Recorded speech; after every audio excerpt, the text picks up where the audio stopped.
Ganito ang realidad ng pamumuhay namin sa probinsya, mga minamahal kong kaibigan. O napakaganda, napakasaya, napakatahimik, 'di ba? Yung nakikita nyo na gumagalaw na yan, yung manok na yan, alarm clock namin yan.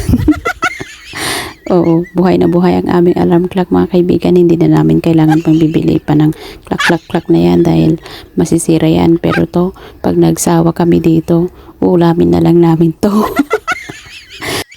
Pero ang problema dito, pag natatae, nanggigising yan, nandidisturbo, gusto daw niya tumae sa toilet bowl.